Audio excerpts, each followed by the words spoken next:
The first discussion I want to have is regarding the question that we have been introduced to at the literal end of the game. Does Alexa really enjoy murder? Well, simply put, the answer is no. Throughout the game, she has constantly shown that she is traumatized by the fact that she has killed Stacy. She confesses this fact even to Katie, and even in the third wave battle, she wants the beast to go away. And one thing I didn't show you before the Wolfgar battle was that Wolfgar, even though Alexa doesn't say anything, Wolfgar does mention that Alexa looks like she wants to say something. I bet that even at this point, Alexa wants to tell Ulfgar to go away so that he does not also end up dead.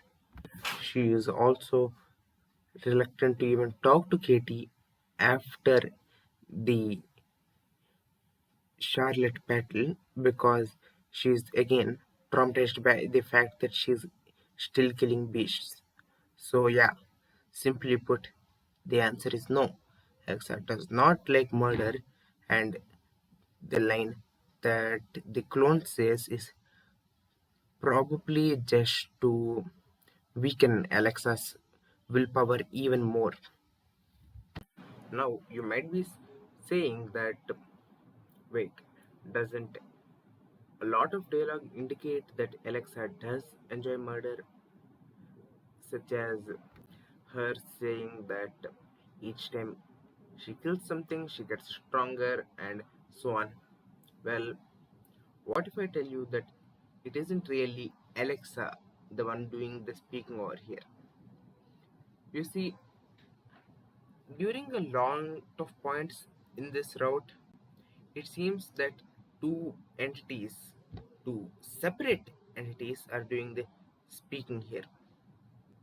For example, even when Alexa does say that, she later follows it up by wondering why she just said that, and also, and again, as I said, no stat of attack or defense really increases during the insanity route. This is not Undertale where EXP and a level of violence are a thing. So let me just remind you one thing though.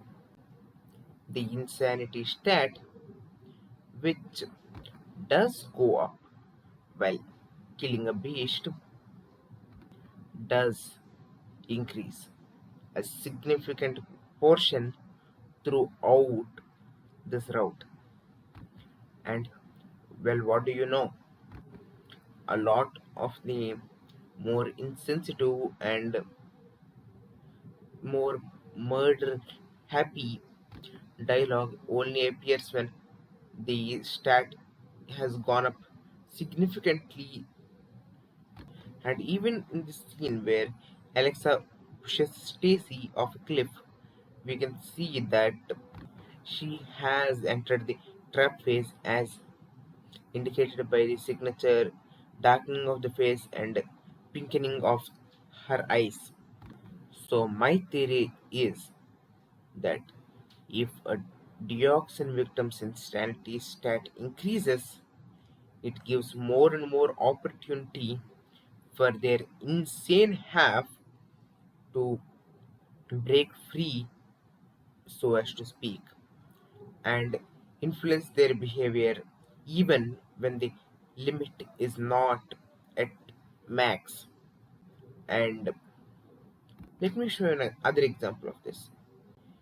While talking to Caleb in this pre battle sequence, one moment Alexa is stuttering and trying to explain to Caleb what's happening, and the next moment she gets to speak, she, for some reason, asks Caleb since when did he start speaking in full sentences? It does not make sense for Alexa to, at one moment, try to prove herself innocent, and at the Next moment, just make what I assume to be a smug remark on how Caleb speaks. But this type of speaking, though, is something that the clone would definitely do so as to provoke the enemy. As such, it only makes logical sense that this is not Alexa speaking at the moment, but instead the clone. Now, the one hole in this theory is that in this particular scene, Alexa does not seem to have entered the trapped phase for the clone to speak while talking to Stacy. But then again, Alexa again does remark that why she talked like that, she herself does not know and she could not control herself, which is quite similar to the way she behaves during a battle after hitting the full limit. Throughout the Caleb battle, also, the flavor text appears in my way, and it does not make sense for Alexa to say this, but it does make sense for the murderous, insane half of her, the clone, to say this because the clone wants to murder even more beasts. In short, considering there are already two entities within Alexa's body, it is not a far fetched assumption to make that as the insanity stat goes up, the clone begins to take charge of Alexa's body and be able to control her body even when she is not at max limit. But wait, didn't I say in a previous video that despite reaching the max limit, the insane halves cannot take control over a Deoxynn victim's speech? Yes, I did. But there is a factor that is not accounted for there, that being the insanity stat. The insanity stat that goes up every time we kill an enemy can explain this inconsistency. We can either argue that the insanity stat is giving more power to the insane half of the Deoxynn victim, or it is making Alexa herself behave in ways that she normally would not have and making her more insensitive to the things happening. With that out of the way, though, is it possible for the existence of a third entity in this scenario? Now, I will get to why that is a necessity to explain the consistency in a little bit, but simply put, the answer is yes. In the normal routes on the conversation with Caleb, Alexa says that it might be possible for a Deoxynn victim to be infected by another Deoxynn again. And as to why exactly this third entity is required to explain the consistency, well, I will show you two images and you figure it out. You saw that? The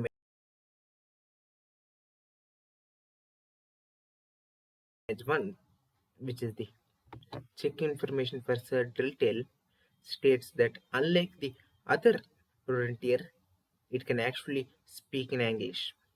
But as we saw in the other image, the other rodentier also speak in English. And it's not even like the other rodentier's grammar is like bad or something. Just it's normal grammar, okay? But again, during their battles, we can see that the only flavor text we get from their dialogues is just them squeaking, but this is not the case for Sir Tail. Also, there is the fact that checking Wolfgar on the insanity route states that his howl can send Alexa's limit back to zero. Now, I admit that this is possible that Alexa noticed this during his first hole before the battle, but there are other proofs that have some inconsistency in their third person, second person, and first person view. For example, the maximum of the flavor text is in first person. I am impressed by the high hopes and in my way. But during other dialogues, there the narration suddenly switches into second person, such as Alexa used the corn, Alexa used the golden berry.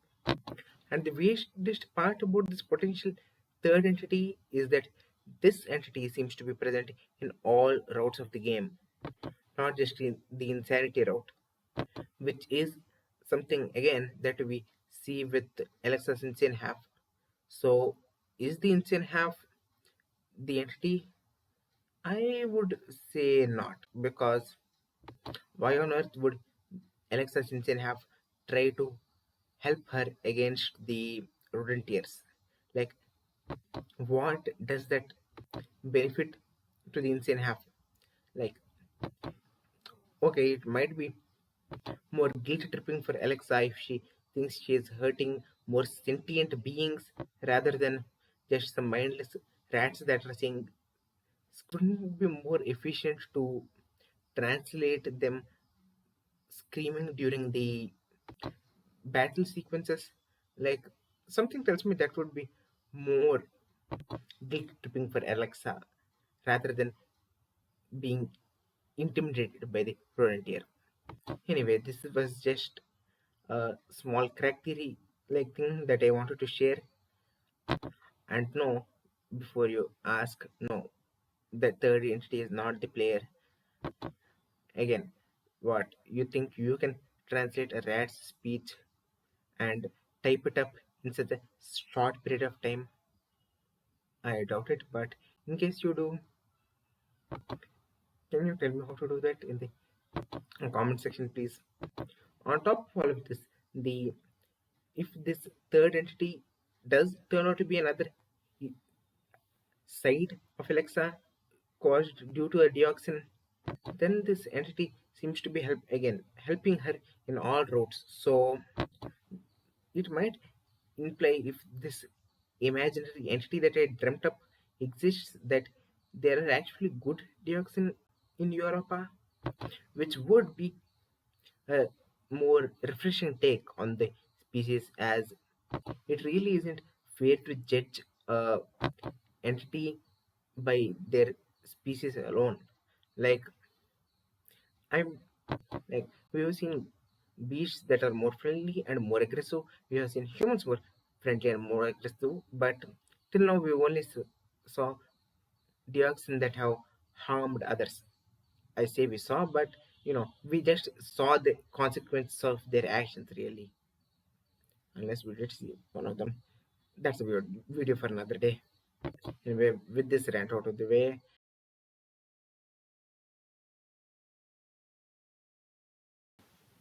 on top of all of this, there is also the fact that there all actually seems to be an entity that is above both Alexa and her engine half. More specifically, the entity that controls the the moment in the battle box. This entity, though not the player itself, is the one represented by the player, and the one it's also like the entity that suggests Alexa to pick up the froglin, to which Alexa says no, but this entity seems at least somewhat persuasive in its attempts, as if you keep on choosing that, Alexa eventually does give in and actually does pick up the froglin, apparently, as apparently, though it's I have no footage of this because I just heard this fact from Acoustic Jam and I have no footage from this. Anyway, I just wanted to add that part. And also, this entity does not seems to be aligned towards Alexa or her insane half, or more accurately, it seems to favor whichever one is more in control. Like this entity seems to be the one that persuades Alexa to not use the breathe option, but also this entity has the power to pick up this orange bullet thing that actually can remove the trap phase on Alexa. So this entity is a mystery to say the least.